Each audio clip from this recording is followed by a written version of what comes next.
In today's video, I'm going to teach you how to migrate Mailbox to Google Workspace. We'll walk through Google's built-in data migration tool so you can move email from another provider into your organization with confidence. Before you begin, make sure you're signed in as a Google Workspace admin.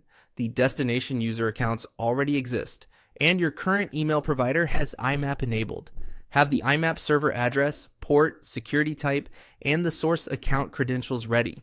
If your provider uses two-step verification, you may need an app password. Start by opening the Google Admin Console and signing in with your admin account. From the home page, head to the Data section. This is where Google centralizes import and export options so you can bring information into your workspace or move it out if needed. Next, open Data Import and Export. Here, you'll find the tools for moving different kinds of data. Choose Data Migration to access the email migration wizard designed for IMAP and other supported sources.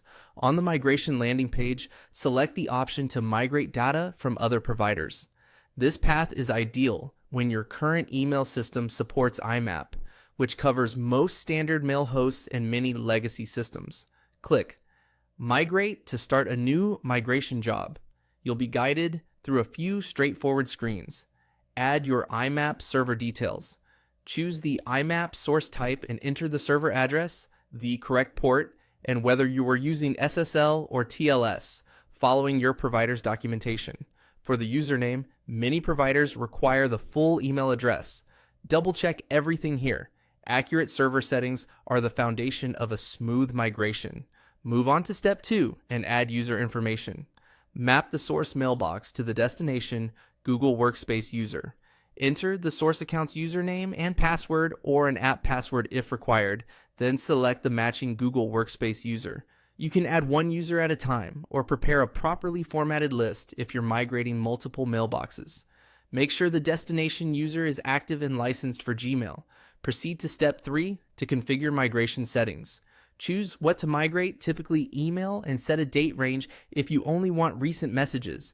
It's a good idea to exclude spam and trash to reduce clutter. You can also adjust folder or label handling to match how you want messages organized after the move. When everything looks right, click Start Migrating. You'll see status updates for each user, including progress and any errors that need attention. Large mailboxes can take hours, so let the process run and check back periodically. Once complete, verify that messages appear in Gmail with the expected labels and timestamps. That's it. Your mailbox is now migrated to Google Workspace.